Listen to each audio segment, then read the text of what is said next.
ഇന്ന് നമുക്ക് ജയൻ രവിയും നിത്യ മേനോനും കേന്ദ്ര കഥാപാത്രത്തിലെത്തിയ കാതലിക്ക നേരമില്ലേ എന്ന തമിഴ് സിനിമയുടെ കഥ നോക്കിയാലോ. കഥയുടെ ചുരുക്കം എന്തെന്നാൽ, കുഞ്ഞിനെ ഒരുപാട് ഇഷ്ടമുള്ള നായിക വിവാഹം ചെയ്യാതെ തന്നെ IVF വഴി ഗർഭം ധരിക്കുന്നു. കുഞ്ഞിനെ ഒട്ടും ഇഷ്ടമല്ലാത്ത നായകൻ കൂട്ടുകാർക്കൊപ്പം ചേർന്ന് സ്പേം ഡൊണേറ്റ് ചെയ്യും. ഈ നായകന് ഒരു പാർട്ട്ണറും ഉണ്ടായിരുന്നു. ഒരു ഘട്ടത്തിൽ തന്റെ കുഞ്ഞിന്റെ അച്ഛനെ അന്വേഷിച്ചെത്തിയ നായികയ്ക്ക് ചില പ്രശ്നങ്ങൾ നേരിടേണ്ടി വന്നു. അതെന്തെന്നൊക്കെ അറിയാൻ എങ്കിൽ നമുക്ക് വേഗം സിനിമയുടെ കഥയിലേക്ക് കടക്കാം. അതിനു മുൻപായിട്ട് വീഡിയോ കാണുന്ന കൂട്ടുകാർ ഒന്ന് ലൈക്ക് ചെയ്തിട്ട് കാണാൻ മറക്കരുതേ. സിനിമയുടെ തുടക്കത്തിൽ കാണിക്കുന്നത് നായികയായ ശ്രേയയാണ്. ശ്രേയ ഒരു ഫെർട്ടിലിറ്റി സെന്ററിൽ എത്തിയിരിക്കുകയാണ്. എന്നിട്ട് അവിടുത്തെ ഡോക്ടറിനോട് തന്റെ പാർട്ട്ണറിന് കുഞ്ഞുങ്ങൾ ജനിക്കത്തില്ല, തനിക്കാണെങ്കിൽ കുഞ്ഞുങ്ങളെ ഒരുപാട് ഇഷ്ടമാണ്, എന്ത് ചെയ്തിട്ടായാലും തനിക്കൊരു കുഞ്ഞിനെ വേണമെന്ന് ഡോക്ടറിനോട് പറയുന്നു. അങ്ങനെ അവർ IVF ട്രീറ്റ്മെന്റിനായി തീരുമാനിക്കും. ശ്രേയയെ ടേബിളിലേക്ക് കിടത്തിയിരിക്കുകയാണ്. ശ്രേയെ പോലെ തന്നെ ഒരുപാട് പെൺകുട്ടികൾ ആ ഒരു ട്രീറ്റ്മെന്റിനായും എത്തിയിട്ടുണ്ട്. അപ്പോഴും ശ്രേയയുടെ മനസ്സിലൂടെ ഒരുപാട് ചോദ്യങ്ങൾ കടന്നു പോവുകയാണ്. തനിക്ക് ജനിക്കുന്നത് ആൺകുഞ്ഞായിരിക്കുമോ അതോ പെൺകുഞ്ഞായിരിക്കുമോ? ഈ കുഞ്ഞിന്റെ അച്ഛൻ യഥാർത്ഥത്തിൽ ആരായിരിക്കും എന്നുള്ള ചോദ്യങ്ങളെല്ലാം അവളുടെ മനസ്സിലൂടെ കടന്നു പോകുന്നു. അതിനുശേഷം കുറെ വർഷങ്ങൾക്ക് മുൻപ് നടന്ന സംഭവമാണ് കാണിക്കുന്നത്. ശ്രേയയുടെ വിവാഹത്തെ പറ്റിയൊക്കെ വീട്ടുകാർ സംസാരിക്കുകയാണ്. ശ്രേയ കരൺ എന്നൊരു പയ്യനുമായിട്ട് പ്രണയത്തിലായിരുന്നു. നീ എന്തിനാ വിവാഹത്തിന് മുൻപ് കരൺ എടുത്തു തന്ന സാരി ചുറ്റിയത് എന്ന് ചോദിക്കുമ്പോൾ, അവൻ എനിക്ക് സാരി എടുത്തു തന്നു, ഞാനത് ചുറ്റി, അത്രയേ ഉള്ളൂ എന്നും ശ്രേയ പറയും. എന്നാൽ യഥാർത്ഥത്തിൽ അതായിരുന്നില്ല സംഭവം. ശ്രേയയാണെങ്കിൽ ഒരു ആർക്കിടെക്ചറായിട്ടാണ് ജോലി ചെയ്യുന്നത്. അവൾക്ക് പുറത്തേക്ക് പോകുവാനായിട്ടുള്ള കാര്യങ്ങളൊക്കെ അവൾ റെഡിയാക്കുകയാണ്. അതിന് പാസ്പോർട്ടും വിസയും ഒക്കെ എടുക്കുന്നതിനായിട്ട് അവൾ കരണമായിട്ട് രജിസ്റ്റർ മാരേജ് ചെയ്തു. അതിനു വേണ്ടിയിട്ട് ഉടുത്ത സാരിയായിരുന്നു അവൾ ചുറ്റിയിരുന്നതും. എന്നാൽ വീട്ടുകാർക്കാർക്കും ഇതറിയത്തില്ലല്ലോ. കരണിനോട് ശ്രേയ പറയുന്നുണ്ട്, വിവാഹം കഴിഞ്ഞ ഉടനെ തന്നെ നമുക്ക് കുട്ടികൾ വേണം. എന്നാൽ കരൺ പറയുന്നത്, കുട്ടികൾ വേണോ, അതിന് ഞാൻ ഇപ്പോഴും റെഡിയാണ് എന്ന് പറഞ്ഞായിരുന്നു രണ്ടുപേരും ചിരിക്കുന്നത്. മറ്റൊരു വശത്ത് നായകനായ സിദ്ധാർത്ഥിനെ കാണിക്കും. ബാംഗ്ലൂരിൽ എഞ്ചിനീയറായിട്ടാണ് സിദ്ധാർത്ഥ് ജോലി ചെയ്യുന്നതും. സിദ്ധാർത്ഥിന്റെ ഏറ്റവും പ്രിയപ്പെട്ട കൂട്ടുകാരായിരുന്നു ഗൗഡയും സേതുവും. ഈ സേതുവിന് കുട്ടികൾ എന്നാൽ ഒരുപാട് ഇഷ്ടമാണ്. പക്ഷെ ഈ സേതു ഒരു ഗേ ആണ്. എന്നാൽ ഗൗഡയാണെങ്കിലും വിവാഹമൊക്കെ കഴിഞ്ഞു. 3 പേരും ബാംഗ്ലൂരിൽ വെച്ചാണ് പരിചയപ്പെട്ട് നല്ല കൂട്ടുകാരാകുന്നതും. സിദ്ധാർത്ഥിനാണെങ്കിലോ കുട്ടികളെ ഒട്ടും ഇഷ്ടമേ അല്ല. സിദ്ധാർത്ഥ് പറയുന്നത്, നമ്മളെ ഈ ഭൂമിക്ക് ഭാരമാ, പിന്നെ നമ്മളായിട്ട് ഒരു കുഞ്ഞിനെ കൊണ്ടുവന്നിട്ട് അതെങ്ങനെ ഈ ഭൂമിയിൽ വളരാനാ? മാത്രമല്ല ഇനി വരുന്ന ജനറേഷൻ എങ്ങനെ ഈ ഭൂമിയിൽ ജീവിക്കുമോ എന്തോ, അങ്ങനെയുള്ള ടെൻഷനാണ് ഈ സിദ്ധാർത്ഥിന്. വിവാഹം കഴിഞ്ഞാൽ പോലും കുട്ടികളെ വേണ്ട എന്നൊരു മൈൻഡ് സെറ്റാണ് സിദ്ധാർത്ഥിന്. പക്ഷെ സേതു അങ്ങനെയല്ല. നല്ല ആരോഗ്യമുള്ള സമയത്ത് നമ്മൾ നമ്മുടെ സ്പേം ഡൊണേറ്റ് ചെയ്യണം എന്നാണ് സേതു പറയുന്നത്. അങ്ങനെ ഇരിക്കെ ഒരു ദിവസം സേതു ഗൗഡയും കൂട്ടി സ്പേം ഡൊണേറ്റ് ചെയ്യുവാനായി പോയി. ആ ബിൽഡിങ്ങിന് ഓപ്പോസിറ്റുള്ള ബിൽഡിങ്ങിൽ എന്തോ ആവശ്യത്തിനായി സിദ്ധാർത്ഥ് എത്തിയതായിരുന്നു. സിദ്ധാർത്ഥ് അവരെ രണ്ടുപേരെയും കാണും. അവരുടെ അടുത്ത് ചെന്നിട്ട്, നിങ്ങൾ എന്തിനാ ഇവിടെ ഇരിക്കുന്നത് എന്ന് ചോദിക്കുന്ന സമയത്ത് സേതു കാര്യം പറയും. അങ്ങനെ സിദ്ധാർത്ഥും അവരുടെ നിർബന്ധത്തിന് വഴങ്ങി സ്പേം ഡൊണേറ്റ് ചെയ്യുവാനായി തീരുമാനിച്ചു. 3 പേരും സ്പേം ഡൊണേറ്റ് ചെയ്യും. അവരുടെ 3 പേരുടെയും അഡ്രസ്സ് കൊടുക്കുന്ന സമയത്ത് സിദ്ധാർത്ഥ് മാത്രം തന്റെ പേരും അഡ്രസ്സും മാറ്റി കൊടുക്കും. സിദ്ധാർത്ഥിന്റെ യഥാർത്ഥ പേര് സിദ്ധാർത്ഥ് ജെയിംസ് എന്നാണ്. പക്ഷേ സിദ്ധാർത്ഥ് പറഞ്ഞത് S ജെയിംസ്. പിന്നെ അഡ്രസ്സ് കൊടുത്തത് സ്ഥിരമായിട്ടിരുന്ന് കുടിക്കുന്ന ആ ഒരു ബാറിലെ അഡ്രസ്സാണ് സിദ്ധാർത്ഥ് കൊടുത്തത്. അവസാനം സ്പേമുമായി എത്തിയത് സിദ്ധാർത്ഥായിരുന്നു. അതുകൊണ്ട് തന്നെ നെറ്റ്സ് ബാക്കി 2 പേരുടെ സ്പേമും ഫ്രീസ് ചെയ്യുവാനായും കൊടുത്തു. സിദ്ധാർത്ഥിന്റെ സ്പേം ആണെങ്കിൽ അവിടെ ഉണ്ടായിരുന്ന ഒരു ബോക്സിലേക്കുമാണ് വെച്ചത്. അവിടെ എത്തിയ ഡോക്ടറാണെങ്കിൽ സിദ്ധാർത്ഥിന്റെ സ്പേമും അവിടെ നിന്ന് എടുത്തുകൊണ്ട് പോകും. എന്തിനെന്നാൽ നായികയായ ശ്രേയ അതേ ഹോസ്പിറ്റലിൽ തന്നെയായിരുന്നു IVFനായി വന്നതും. അവൾക്ക് കുത്തിവെക്കുവാനായിട്ടാണ് എടുത്തുകൊണ്ട് പോയതും. അവിടെ നിന്നും സിദ്ധാർത്ഥും കൂട്ടുകാരും നേരെ പോയത് സിദ്ധാർത്ഥിന്റെ കാമുകിയായ നിരുപമയെ കാണുവാനായിട്ടാണ്. നിരുപമ ഒരു മോഡലായിരുന്നു. റാംവാക്കൊക്കെ കഴിഞ്ഞ് പുറത്തേക്ക് വന്ന നിരുപമയാണെങ്കിൽ തനിക്ക് പാരീസിൽ പോകുവാനായിട്ടുള്ള ഒരു ഓഫർ വന്നു, മോഡലിംഗിന്റെ ഭാഗമായിട്ടാണ് എന്നൊക്കെ പറയുന്ന സമയത്ത് സിദ്ധാർത്ഥ് പറയുന്നത്, എന്തായാലും സന്തോഷത്തോടു കൂടി പോയിട്ട് വാ എന്നായിരുന്നു. അതേസമയം തന്നെ സേതു പറയും, ഇന്ന് ഞങ്ങൾ സ്പേം ഡൊണേറ്റ് ചെയ്യുവാനായി പോയി എന്നുള്ള കാര്യം പറയും. അത് കേട്ടതും നിരുപമ ഞെട്ടിപ്പോയി. സിദ്ധാർത്ഥിനെ മാറ്റി നിർത്തിയിട്ട്, നീ എന്താണെന്ന് എനിക്ക് മനസ്സിലാകുന്നതേയില്ല. നിനക്ക് കുട്ടികൾ വേണ്ട എന്നൊക്കെ പറഞ്ഞില്ലേ നീ എന്നെ പ്രണയിച്ചത്? നീ പറഞ്ഞ ആ ഒരു ആവശ്യം ഞാൻ അക്സെപ്റ്റ് ചെയ്യുകയും ചെയ്തു. എന്നിട്ടിപ്പോൾ നീ എന്താ ചെയ്യുന്നത്? സ്പേം ഡൊണേറ്റ് ചെയ്തെന്നോ? യഥാർത്ഥത്തിൽ നിന്റെ മൈൻഡ് എന്താ എന്നൊക്കെ അവൾ ചോദിക്കുന്ന സമയത്ത് അതിനൊന്നും സിദ്ധാർത്ഥിന് മറുപടിയില്ലായിരുന്നു. ഞാനത് അവരോടൊപ്പം തമാശയ്ക്ക് ചെയ്തതാ. എനിക്ക് കുട്ടികളൊന്നും ഒരു താല്പര്യമേ ഇല്ല. നമുക്ക് കുട്ടികളൊന്നും വേണ്ട. ആ ഒരു കാര്യം ഞാൻ നിന്നോട് മുൻപേ പറഞ്ഞിട്ടുണ്ടല്ലോ. സിദ്ധാർത്ഥിനോടുള്ള സ്നേഹം കാരണമാണ് അവന്റെ ആ ഒരു ആവശ്യം നിരുപമ അംഗീകരിച്ചതും. ഒരു പെണ്ണും സഹിക്കാത്ത കാര്യമാണല്ലോ അതൊക്കെ. എന്നിട്ട് സിദ്ധാർത്ഥ് പറയുന്നത്, നീ സന്തോഷത്തോടു കൂടി പാരീസിൽ പോയിട്ട് വാ. അപ്പോൾ ഞാൻ എന്റെ ബിസിനസിന്റെ കാര്യവും ഏകദേശം സെറ്റാക്കാം. അപ്പോൾ നമുക്ക് വിവാഹവും കഴിക്കാമെന്ന് പറയുന്നു. സിദ്ധാർത്ഥ് പറയുന്നതെല്ലാം കേട്ട് അതിന് മറുപടിയൊന്നും കൊടുക്കാതെ സങ്കടപ്പെട്ട് നിൽക്കുകയാണ് നിരുപമ. നിരുപമ പാരീസിൽ പോകുന്നതിന് മുൻപ് തന്നെ അവരുടെ വീട്ടുകാർ ചേർന്ന് എൻഗേജ്മെന്റും തീരുമാനിക്കുന്നു. മറ്റൊരു വശത്ത് ശ്രേയയും കാമുകനായ കാരണം നല്ല സന്തോഷത്തോടു കൂടി അവരുടെ ജീവിതവും മുന്നോട്ട് കൊണ്ടുപോവുകയാണ്. സിദ്ധാർത്ഥിന്റെയും നിരുപമയുടെയും എൻഗേജ്മെന്റ് ദിവസം എത്തി. എൻഗേജ്മെന്റിനായിട്ട് എല്ലാവരും എത്തി.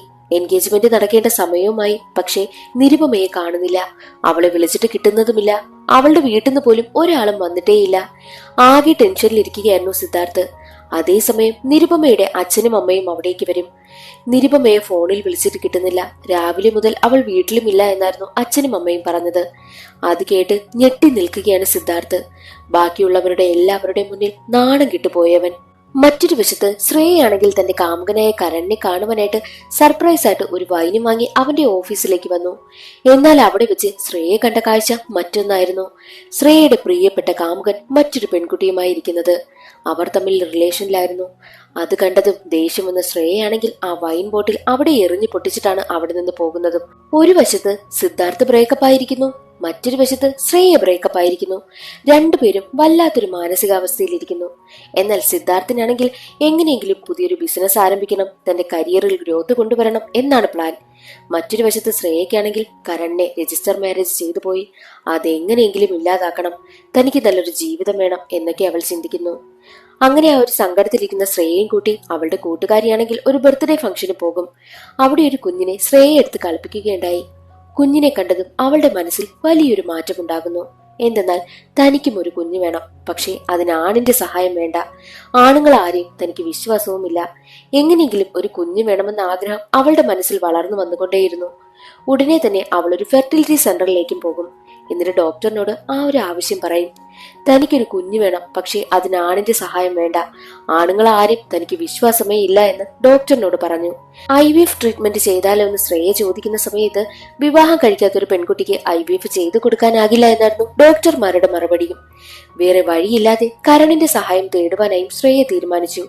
അങ്ങനെയാണ് കരണിന് ഒരിക്കലും കുട്ടികൾ ഉണ്ടാകില്ല എന്നൊരു കള്ള സർട്ടിഫിക്കറ്റ് ഉണ്ടാക്കി IVF ചെയ്യുവാനായും അവൾ തീരുമാനിച്ചതും സിനിമയുടെ സ്റ്റാർട്ടിംഗ് സീനിൽ IVF ചെയ്യുവാനായിട്ട് ടേബിളിൽ കിടക്കുന്ന ശ്രേയയെ കാണിക്കുന്നതും. അങ്ങനെയാണ് അത് സംഭവിച്ചത്. ശ്രേയ അങ്ങനെ പ്രഗ്നന്റുമാകുന്നു. പക്ഷെ വീട്ടിൽ ആർക്കും അറിയില്ല. സമയമനുസരിച്ച് ശ്രേയ അത് അച്ഛനെയും അമ്മയെയും അവതരിപ്പിച്ചു. എന്നാൽ വീട്ടുകാർ കരുതിയത് കരണിന്റെ കുഞ്ഞായിരിക്കും അതെന്ന്. പക്ഷെ ശ്രേയ പറയും, ഇത് കരണിന്റെ കുഞ്ഞല്ല, ഞാൻ IVF ചെയ്തതാണ്. ഈ കുഞ്ഞിന്റെ അച്ഛൻ ആരെന്ന് പോലും എനിക്കറിയില്ല എന്നുള്ള കാര്യം ശ്രേയ പറയും. അത് കേട്ട് വീട്ടുകാർ തന്നെ ഞെട്ടിപ്പോവുകയാണ്. വീട്ടുകാർക്ക് അത് വല്ലാത്തൊരു നാണക്കേടായി. ആയതിനാൽ ശ്രേയ വീട്ടിൽ നിന്നും അമ്മ അടിച്ചിറക്കി വിടുകയും ചെയ്തു. പിന്നീട് ശ്രേയ തന്റെ ഒരു ബന്ധുവിന്റെ വീട്ടിലാണ് താമസിച്ചതും. ഒരിക്കൽ TV കണ്ടുകൊണ്ടിരിക്കുകയായിരുന്ന ശ്രേയ ഒരു ന്യൂസ് ശ്രദ്ധിക്കുന്നു. സീരിയൽ കില്ലർമാരൊക്കെ അവരുടെ സ്പേം ഡൊണേറ്റ് ചെയ്യുന്നുണ്ട്, അവരുടെ കുഞ്ഞുങ്ങളെ ജനിപ്പിക്കുകയും ചെയ്യുന്നുണ്ട് എന്നുള്ള വാർത്ത കേട്ട് അവൾ ഞെട്ടിപ്പോകും. ഉടനെ തന്നെ ശ്രേയയ്ക്ക് തന്റെ വയറ്റിൽ കിടക്കുന്ന കുഞ്ഞിന്റെ അച്ഛൻ ആരെന്നുള്ള ചിന്ത വരുന്നു. ടെൻഷനായ ശ്രേയ ഉടനെ തന്നെ ഡോക്ടറിനെ വിളിച്ചിട്ട് എനിക്ക് വേണ്ടിയിട്ട് സ്പേം ഡൊണേറ്റ് ചെയ്ത ആ ഒരു ഡോണറിന്റെ ഡീറ്റെയിൽസ് കിട്ടുമോ എന്ന് ചോദിക്കും. അങ്ങനെ ഡോക്ടർ ആ ഒരു ഡീറ്റെയിൽസും പറഞ്ഞു കൊടുത്തു. ശ്രേയയ്ക്ക് പരിചയമുള്ള ഡോക്ടർ ആയതിനാലാണ് അങ്ങനെ അവർ പറഞ്ഞു കൊടുത്തതും. അവസാനം ശ്രേയ ആ ഒരു അഡ്രസ്സ് വെച്ച് എത്തിപ്പെട്ടത് ആ ഒരു ബാറിലേക്കായിരുന്നു. സിദ്ധാർത്ഥ് കൊടുത്ത ആ ഒരു ബാറിലേക്ക്. സിദ്ധാർത്ഥ് കൊടുത്തതും കള്ളപ്പേരും കള്ള അഡ്രസ്സും ആയിരുന്നല്ലോ. സിദ്ധാർത്ഥ് ജെയിംസ് എന്നതിന് പകരം S ജെയിംസ് എന്നാണല്ലോ സിദ്ധാർത്ഥ് കൊടുത്തിരിക്കുന്നതും. ബാറിലെത്തിയതും ശ്രേയയ്ക്കൊരു കാര്യം മനസ്സിലായി. ആ കൊടുത്തിരിക്കുന്ന അഡ്രസ്സും പേരുമെല്ലാം കള്ളമാണ്. അപ്പോൾ ആ ആളും ഒരു കള്ളനായിരിക്കാനാണ് ചാൻസ് എന്ന് ശ്രേയയ്ക്ക് തോന്നുന്നു. അതേസമയം തന്നെ ബാറിൽ സിദ്ധാർത്ഥും ഉണ്ടായിരുന്നു. സിദ്ധാർത്ഥ് ദൂരെ നിന്ന് തന്നെ ശ്രേയയെ കാണും. ശ്രേയയെ കണ്ടതും അവന് പരിചയമുള്ളത് പോലെ തന്നെ തോന്നും. എന്തെന്നാൽ അന്ന് രാവിലെ ഈ ശ്രേയയാണെങ്കിൽ ഒരു ആർക്കിടെക്ചർ ആണല്ലോ, ഒരു മീറ്റിംഗ് അറ്റൻഡ് ചെയ്യുവാനായി വന്നിരുന്നു. ആ ഒരു മീറ്റിംഗിൽ സിദ്ധാർത്ഥും ഉണ്ടായിരുന്നു. ശ്രേയയുടെ പ്രസന്റേഷൻ സിദ്ധാർത്ഥിന് ഒരുപാട് ഇഷ്ടമായി. അവളോട് ചെറിയൊരു ക്രഷൊക്കെ സിദ്ധാർത്ഥിന് തോന്നിയിരുന്നു. അതേ ശ്രേയയെ തന്നെയാണല്ലോ ഇപ്പോൾ ബാറിൽ വെച്ച് കണ്ടിരിക്കുന്നതും. സിദ്ധാർത്ഥ് ഉടനെ തന്നെ അവളുടെ അടുത്തേക്ക് പോകും. ഇന്ന് രാവിലെ നമ്മൾ രണ്ടുപേരും മീറ്റ് ചെയ്തിരുന്നു. നിങ്ങളുടെ ആ ഒരു പ്രസന്റേഷൻ ഉണ്ടല്ലോ, അതെനിക്ക് ഒരുപാട് ഇഷ്ടമായി എന്നൊക്കെ പറഞ്ഞ് രണ്ടുപേരും അവിടെ വെച്ച് പരിചയപ്പെടുകയാണ്. ഞാനേ എന്റെ ഒരു ഫ്രണ്ടിനെ തിരക്കിയാ വന്നത്, അവന് സർപ്രൈസ് കൊടുക്കാൻ. എന്നാൽ ദേ ഇപ്പോൾ എനിക്ക് സർപ്രൈസ് കിട്ടിയിരിക്കുക എന്ന് ശ്രേയ പറയുന്നു. അങ്ങനെ സിദ്ധാർത്ഥ് ശ്രേയയും കൂട്ടി തന്റെ വീട്ടിലേക്ക് വരും. സിദ്ധാർത്ഥിന്റെ വീട്ടില് സിദ്ധാർത്ഥിന്റെ അച്ഛൻ മാത്രമാണുള്ളത്. അമ്മ മരിച്ചുപോയി. അത് ശ്രേയ മനസ്സിലാക്കി. സിദ്ധാർത്ഥിന്റെ അച്ഛനോട് ചോദിക്കും, ഒരു സിംഗിൾ പേരന്റ് ആയിട്ട് എങ്ങനെയാ മകനെ ഇത്രയും വർഷം വളർത്തിയത് എന്ന് ചോദിക്കുമ്പോൾ അച്ഛൻ പറഞ്ഞത്, അത് ഒരുപാട് ഞാൻ കഷ്ടപ്പെട്ടാണ് അവനെ ഇത്രയും നിലയിൽ എത്തിച്ചതെന്നും അച്ഛൻ പറയുന്നത് കേട്ട് സങ്കടപ്പെട്ട് നിൽക്കുകയായിരുന്നു ശ്രേയ. അതേസമയം അവിടേക്ക് സിദ്ധാർത്ഥ് വരും. സിദ്ധാർത്ഥും ശ്രേയയും സംസാരിച്ചുകൊണ്ട് നിൽക്കുന്ന സമയത്ത് തന്നെ സിദ്ധാർത്ഥും തന്റെ കാമുകിയായ നിരുപമയും തമ്മിൽ ബ്രേക്കപ്പ് ആയ റീസൺ പറയും. നിരുപമയ്ക്കാണെങ്കിൽ കുട്ടികൾ വേണമെന്ന ആഗ്രഹം, എന്നാൽ സിദ്ധാർത്ഥിനാണെങ്കിൽ കുട്ടികളെ വേണ്ട എന്ന ആഗ്രഹം. ആ ഒരു കാരണത്തിലാണ് തങ്ങൾ ബ്രേക്കപ്പ് ആയതെന്നും സിദ്ധാർത്ഥ് പറയുന്നു. അത് കേട്ട് ശ്രേയയ്ക്ക് ടെൻഷനാകും. എന്തെന്നാൽ കുട്ടികളെ ഇഷ്ടമല്ലാത്ത സിദ്ധാർത്ഥിന്റെ വീട്ടില് ദേ ഇപ്പോൾ IVF ചെയ്ത് പ്രഗ്നന്റ് ആയിട്ട് വന്ന് നിൽക്കുകയാണല്ലോ ശ്രേയ. അതുകൊണ്ട് ഇനി ഇവിടെ നിന്നാൽ ശരിയാകില്ല എന്ന് കരുതി അടുത്ത ഫ്ലൈറ്റിൽ തന്നെ തന്റെ നാട്ടിലേക്കും പോകും. പിന്നീട് അത് കഴിഞ്ഞ് 8 വർഷങ്ങൾക്ക് ശേഷമാണ് കാണിക്കുന്നത്. ശ്രേയ ഒരു സുന്ദരനായ കുഞ്ഞിന് ജന്മവും നൽകി തന്റെ ബന്ധുവിനൊപ്പം ചേർന്ന് ആ ഒരു കുഞ്ഞിനെയും വളർത്തി ജീവിക്കുകയാണ്. ശ്രേയ ഒരു ആർക്കിടെക്ചർ ആണല്ലോ. അവളുടെ കമ്പനിയിലേക്ക് പുതിയൊരു ഓഫർ വന്നിട്ടുണ്ട്. ഒരു വലിയ കമ്പനി തന്റെ 7 ബ്രാഞ്ചുകൾ സ്ഥാപിക്കുവാനായി പോവുകയാണ്. അതിന്റെ പ്രോജക്റ്റ് ആരെടുക്കുന്നോ അവർക്ക് അതിന്റെ പാർട്ണറായിട്ട് ചേരാനുള്ള ഒരു അവസരവും ഉണ്ടെന്ന് പറയും. ആ ഒരു വലിയ ഓഫർ കിട്ടിയത് ശ്രേയയ്ക്കായിരുന്നു. ശ്രേയയ്ക്കും ഒരുപാട് സന്തോഷമായി. മറ്റൊരു വശത്ത് ശ്രേയയുടെ മകനായ പാർത്ഥനെ കാണിക്കും. പാർത്ഥൻ ഇപ്പോൾ സ്കൂളിൽ പഠിക്കുകയാണ്. ക്ലാസ്സിൽ ടീച്ചറാണെങ്കിൽ കുട്ടികളോട് അവരുടെ അച്ഛനെയും അമ്മയെയും പറ്റിയൊക്കെ പറയുവാനായി പറഞ്ഞു. എന്നാൽ പാർത്ഥൻ പറയുന്നത്, എനിക്ക് അമ്മ മാത്രമാണുള്ളത്. എന്റെ അച്ഛൻ പട്ടാളത്തിലായിരുന്നു. പാകിസ്ഥാനുമായി യുദ്ധം ചെയ്ത സമയത്ത് അതിൽ മരിച്ചുപോയി എന്ന് പറയുമ്പോൾ അതെല്ലാം കേട്ട് ബാക്കിയുള്ള കുട്ടികൾ അവനെ കളിയാക്കി ചിരിക്കുകയാണ് ചെയ്തത്. സങ്കടപ്പെട്ടിരിക്കുകയാണ് പാർത്ഥൻ. മറ്റൊരു വശത്ത് സിദ്ധാർത്ഥ് ആണെങ്കിൽ ജോലി സംബന്ധമായി ബാംഗ്ലൂരിലേക്കും എത്തും. ഇതേ ബാംഗ്ലൂരിൽ തന്നെയായിരുന്നു ശ്രേയ താമസിക്കുന്നതും. ശ്രേയ താമസിക്കുന്ന അതേ അപ്പാർട്ട്മെന്റിൽ തന്നെ സിദ്ധാർത്ഥും താമസിക്കുവാനായി എത്തി. പക്ഷെ ഇവർ പരസ്പരം കാണുന്നില്ല. ഒരിക്കൽ പാർത്ഥൻ അവിടെ നിന്ന് കളിക്കുകയായിരുന്നു. പാർത്ഥന്റെ കയ്യിലിരുന്ന ബോൾ അറിയാതെ സിദ്ധാർത്ഥിന്റെ ദേഹത്ത് വന്ന് വീഴും. കുട്ടികളെ ഇഷ്ടമല്ലാത്ത സിദ്ധാർത്ഥാണെങ്കിൽ അവനോട് ഒരുപാട് ദേഷ്യപ്പെട്ടു. എന്നിട്ട് പാർത്ഥന്റെ ബോൾ എടുത്ത് പുറത്തേക്ക് വലിച്ചെറിയുകയും ചെയ്തു. അത് പറഞ്ഞ് സങ്കടപ്പെട്ടിരിക്കുകയായിരുന്നു പാർത്ഥൻ. മാത്രമല്ല പാർത്ഥന് സിദ്ധാർത്ഥിനോട് നല്ല ദേഷ്യവുമുണ്ട്. അമ്മയായ ശ്രേയ വന്നിട്ട്, എടാ എന്ത് പറ്റി, എന്താ ഇങ്ങനെ ഇരിക്കുന്നത് എന്നൊക്കെ ചോദിക്കുന്ന സമയത്ത് സിദ്ധാർത്ഥ് ചെയ്ത കാര്യം പാർത്ഥൻ തുറന്നു പറയുന്നു.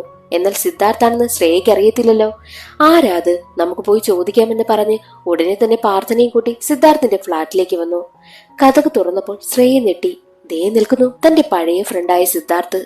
ഒരുപാട് വർഷങ്ങൾക്ക് ശേഷം കണ്ടതിനാൽ അവർ രണ്ടുപേരും ഒരുപാട് കാര്യങ്ങളൊക്കെ സംസാരിക്കുന്നുമുണ്ട്. അത് കണ്ട് ദേഷ്യപ്പെട്ട് പാർത്ഥി അവിടെ നിന്നും ഇറങ്ങി പോവുകയാണ് ചെയ്യുന്നത്.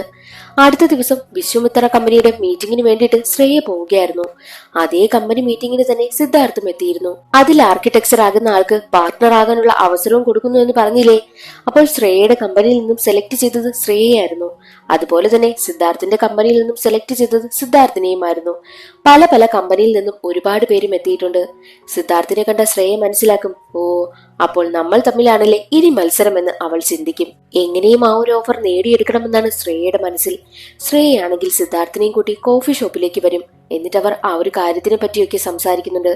അപ്പോൾ നമ്മൾ രണ്ടുപേരും തമ്മിലാണല്ലേ ഇനി മത്സരം. സിദ്ധാർത്ഥ് പറയുന്നുണ്ട്, എങ്കിൽ നോക്കാം ആര് ജയിക്കുമെന്ന് എന്നൊക്കെ പറഞ്ഞ് രണ്ടുപേരും വെല്ലുവിളിച്ചിട്ടാണ് അവിടെ നിന്ന് പോകുന്നതും. മറ്റൊരു വശത്ത് ശ്രേയയുടെ മകനായിട്ടുള്ള പാർത്ഥിപനുണ്ടല്ലോ, അവന് സ്കൂളിൽ ആകെ കളിയാക്കൽ തന്നെ. എന്തെന്നാൽ കുട്ടികളെല്ലാവരും നീ ഒരു ടെസ്റ്റ് ട്യൂബ് ബേബിയാണ് എന്ന് പറഞ്ഞ് അവനെ കളിയാക്കി ചിരിക്കും. വീട്ടിലെത്തിയ പാർത്ഥിയാണെങ്കിൽ അമ്മയോട് താനൊരു ടെസ്റ്റ് ട്യൂബ് ബേബിയാണോ എന്നൊക്കെ ചോദിക്കുന്ന സമയത്ത് ശ്രേയയ്ക്ക് എന്ത് പറയാൻ പറ്റും. അവൾ ഓരോന്നൊക്കെ പറഞ്ഞ് അവനെ സമാധാനിപ്പിക്കുന്നുമുണ്ട്. ശ്രേയയ്ക്ക് വല്ലാത്ത ടെൻഷനാകുന്നു. അവൾ ആ ബന്ധുവിനോട് എന്റെ മകൻ ഇങ്ങനെ ചോദിക്കുന്നു, ഞാനിനി എന്ത് ചെയ്യാനാ എന്നുള്ള കാര്യമൊക്കെ പറയുന്നുമുണ്ട്. പിന്നീടുള്ള ദിവസങ്ങളിലെല്ലാം പാർത്ഥി വല്ലാത്തൊരു മാനസികാവസ്ഥയിലൂടെയാണ് കടന്നു പോകുന്നതും. അതെല്ലാം ശ്രേയ ശ്രദ്ധിക്കുന്നുമുണ്ട്. എന്നാൽ തന്റെ മകനെ കൂടാതെ മറ്റൊരു ടെൻഷൻ കൂടി ശ്രേയയ്ക്കുണ്ട്. എന്തെന്നാൽ ആ ഒരു കമ്പനിയുടെ ഓഫർ എങ്ങനെയെങ്കിലും തനിക്ക് കിട്ടണം. പക്ഷേ മത്സരിക്കുന്നത് തന്റെ ഏറ്റവും നല്ല സുഹൃത്തായ സിദ്ധാർത്ഥും. അതെങ്ങനെ സാധിക്കും എന്ന ടെൻഷനാണ് അവൾക്ക്. പക്ഷേ മറ്റൊരു വശത്ത് സിദ്ധാർത്ഥിന് ശ്രേയയോട് ചെറിയ ക്രഷ് ഉണ്ട്. അത് കാരണം ശ്രേയയോട് മത്സരിക്കുന്നതിന് ചെറിയ വിഷമമാണ് സിദ്ധാർത്ഥിനും. ഒരിക്കൽ സിദ്ധാർത്ഥ് ലിഫ്റ്റിൽ കയറിയ സമയത്ത് അതേ ലിഫ്റ്റിൽ തന്നെ പാർത്ഥിയും കയറുകയാണ്. എന്നാൽ പാർത്ഥിയാണെങ്കിൽ അവിടെ നിന്ന് എല്ലാ ബട്ടണിലും പ്രസ് ചെയ്യുന്നത് കാരണം ലിഫ്റ്റിന് ആകെ പ്രശ്നം. അത് കണ്ട് സിദ്ധാർത്ഥും ദേഷ്യപ്പെട്ട് നിൽക്കുകയാണ്. തന്റെ മനസ്സിലുള്ള ദേഷ്യം എങ്ങനെയെങ്കിലും അടക്കിക്കൊണ്ടാണ് സിദ്ധാർത്ഥ് നിൽക്കുന്നതും. അന്നേ ദിവസം പാർത്തിയെ കാണാനില്ല. ശ്രേയ ആ അപ്പാർട്ട്മെന്റിൽ എല്ലാവരിടത്തും അന്വേഷിച്ചു. പക്ഷെ ആരും തന്നെ പാർത്തിയെ കണ്ടിട്ടേയില്ല. വിവരമറിഞ്ഞ സിദ്ധാർത്ഥ് പാർത്തിയെ അന്വേഷിക്കും. പോലീസ് സ്റ്റേഷനിലൊക്കെ കംപ്ലൈന്റ് കൊടുത്തു. അവനെ അന്വേഷിച്ചു പോകുന്ന സമയത്ത് റെയിൽവേ സ്റ്റേഷനിൽ നിന്നും സിദ്ധാർത്ഥ് പാർത്തിയെ കണ്ടെത്തും. അവനെ വീട്ടിലേക്ക് കൂട്ടിക്കൊണ്ടുവരും. കരഞ്ഞു തളർന്നിരിക്കുന്ന ശ്രേയാണെങ്കിൽ നീ എവിടെ പോയിരുന്നടാ എന്ന് ചോദിച്ച് അവനെ കെട്ടിപ്പിടിച്ച് കരയുകയാണ്. അപ്പോൾ സിദ്ധാർത്ഥ് പറയുന്നുണ്ട്, ഇനി അമ്മയെ വിഷമിപ്പിക്കുന്നത് പോലെ ഇതുപോലെ ഒരു കാര്യങ്ങളും ഇനി ചെയ്യരുത് എന്ന് പറഞ്ഞ് വിരട്ടിയിട്ടാണ് സിദ്ധാർത്ഥ് അവിടെ നിന്ന് പോകുന്നത്. പാർത്തിക്ക് എന്തൊക്കെയോ വിഷമങ്ങളുണ്ട് എന്ന് മനസ്സിലാക്കി സിദ്ധാർത്ഥാണെങ്കിൽ അടുത്ത ദിവസം മുതൽ അവനോടൊപ്പം ടൈം സ്പെൻഡ് ചെയ്യുവാനായി തുടങ്ങുകയാണ്. അവന് ആവശ്യമുള്ള ഫുട്ബോളൊക്കെ വാങ്ങിക്കൊണ്ടുവന്ന് കൊടുത്ത് അവന് ഫുട്ബോൾ പ്രാക്ടീസ് ഒക്കെ കൊടുക്കും. ഒരു വശത്ത് പ്രോജക്റ്റിനെ സംബന്ധിച്ചുള്ള ടെൻഷൻ, മറ്റൊരു വശത്ത് പാർത്തിക്കുള്ള ട്രെയിനിങ് ഒക്കെ കൊടുത്ത് സിദ്ധാർത്ഥിന്റെ ജീവിതം സന്തോഷമായി മുന്നോട്ട് പോകുന്നു. സിദ്ധാർത്ഥുമായിട്ടുള്ള സഹകരണം പാർട്ടിയിൽ ചെറിയ മാറ്റമൊക്കെ ഉണ്ടായി. അങ്ങനെ ഇരിക്കെ ഒരു ദിവസം ഗ്രൗണ്ടിൽ ഇരിക്കുകയായിരുന്നു ശ്രേയ. ശ്രേയയ്ക്കടുത്തേക്ക് സിദ്ധാർത്ഥം വന്നിരിക്കും. അങ്ങനെ ശ്രേയ തന്റെ കഥകളെല്ലാം അവനോട് തുറന്നു പറയുവാനായി തീരുമാനിച്ചു. ഇവിടെ എല്ലാവരും കരുതിയിരിക്കുന്നത് ഞാൻ വിവാഹം കഴിഞ്ഞു, ഡിവോഴ്സായി, എന്റെ കുഞ്ഞിനെ ഞാൻ ഒറ്റയ്ക്ക് വളർത്തുന്നു എന്നൊക്കെയാ. പക്ഷേ യഥാർത്ഥത്തിൽ അങ്ങനെയല്ല. ഞാൻ 8 വർഷങ്ങൾക്ക് മുൻപ് IVF ട്രീറ്റ്മെന്റ് എടുത്തു. അതിലൂടെ ജനിച്ച കുഞ്ഞാണ് പാർത്തി. അല്ലാതെ ഞാൻ വിവാഹം ഒന്നും കഴിച്ചിട്ടില്ല. എന്റെ അച്ഛനും അമ്മയും എന്നോട് മിണ്ടാറേയില്ല. അവർ 8 വർഷം മുൻപ് എന്നെ വീട്ടിൽ നിന്നും ഇറക്കി വിട്ടതാണ് എന്നുള്ള കാര്യമൊക്കെ പറയും. അത് കേട്ട സിദ്ധാർത്ഥ് പറയുന്നത്, എന്ത് ബോൾഡായിട്ടുള്ള തീരുമാനമാണ് നിങ്ങളുടേത്. ഈ കുഞ്ഞിന്റെ അച്ഛനെ കണ്ടുപിടിക്കുവാനായിട്ട് നിങ്ങൾ ശ്രമിച്ചിരുന്നു എന്ന് ചോദിക്കുമ്പോൾ ഞാൻ ശ്രമിച്ചിരുന്നു, പക്ഷെ എനിക്ക് കണ്ടെത്താനായില്ല എന്നും ശ്രേയ പറയും. ഒരിക്കൽ ശ്രേയയ്ക്ക് ജോലി സംബന്ധമായി ബാംഗ്ലൂരിൽ പോകേണ്ട ആവശ്യമുണ്ടായിരുന്നു. പക്ഷേ പാർത്തിയെ നോക്കുന്ന കാര്യം ആകെ കഷ്ടത്തിലാണ്.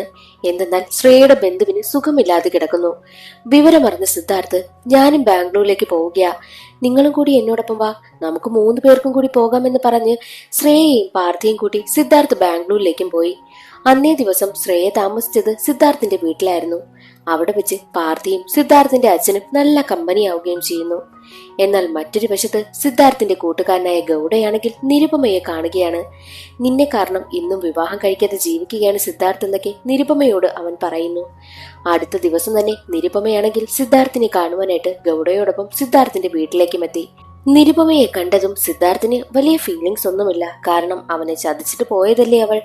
അവളോട് വലിയ അറ്റാച്ച്മെന്റ് ഒന്നും ഇല്ലാതെ നിൽക്കുന്ന സിദ്ധാർത്ഥിനടുത്തേക്ക് ഓടി വന്ന് അവൾ കെട്ടിപ്പിടിച്ച് മാപ്പ് പറയും.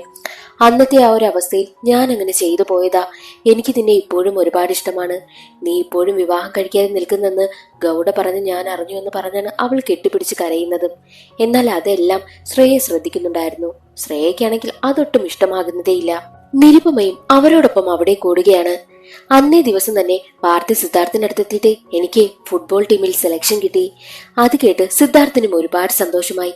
നാളെ എന്റെ ബർത്ത്ഡേയാ, പാർട്ടിയുണ്ട്, അതിന് വരണേ എന്ന് ക്ഷണിച്ചിട്ടാണ് പാർത്തി അവിടെ നിന്ന് പോകുന്നതും. സിദ്ധാർത്ഥും പാർത്തിയും അത്രയും അടുത്തിടപഴകി സംസാരിക്കുന്നതെല്ലാം നിരുപമ ശ്രദ്ധിക്കുന്നുണ്ട്. മാത്രവുമല്ല അന്നേ ദിവസം വൈകിട്ട് സിദ്ധാർത്ഥും ശ്രേയയും പാർത്തിയും ഒക്കെ ഗ്രൗണ്ടിൽ നിന്ന് സംസാരിക്കുന്നതും പാർത്തി ശ്രേയയോടൊക്കെ ഒരുപാട് ചിരിക്കുകയും ഒക്കെ ചെയ്യുന്നതും നിരുപമ ശ്രദ്ധിക്കുന്നു. പക്ഷെ അവൾക്കതൊന്നും അത്ര ഇഷ്ടമാകുന്നതേയില്ല. അടുത്ത ദിവസം സിദ്ധാർത്ഥ് പാർട്ടിക്ക് പോകുവാനായിട്ട് റെഡിയാവുകയായിരുന്നു. നിരുപമ അവിടേക്ക് വന്നിട്ട് നമുക്ക് പുറത്ത് ഹോട്ടലിൽ പോയി ഫുഡ് കഴിക്കാം എന്നൊക്കെ ചോദിക്കുമ്പോൾ ഇല്ല, എനിക്ക് പറ്റില്ല, ഞാൻ പാർട്ടിയുടെ ബർത്ത്ഡേക്ക് പോവുകയാണെന്നായിരുന്നു സിദ്ധാർത്ഥ് പറഞ്ഞതും. ഇപ്പോൾ എന്താ നിനക്ക് ഇത്ര മാറ്റം?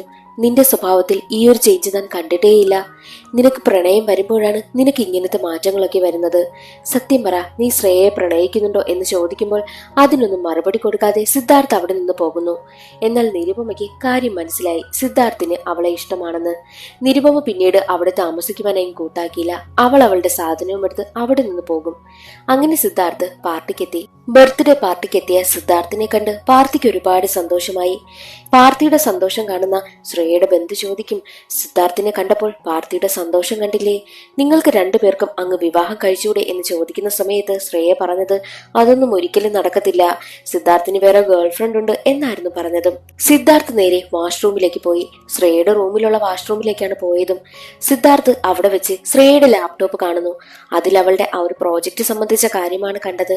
സിദ്ധാർത്ഥിനപ്പോൾ എങ്ങനെയെങ്കിലും ആ ഒരു പ്രോജക്റ്റിലെ കൊട്ടേഷനെല്ലാം എഡിറ്റ് ചെയ്ത് അവൾക്ക് പ്രോജക്റ്റ് കിട്ടും വിധമാക്കി കൊടുക്കുവാനായിട്ട് അവൻ തീരുമാനിക്കും.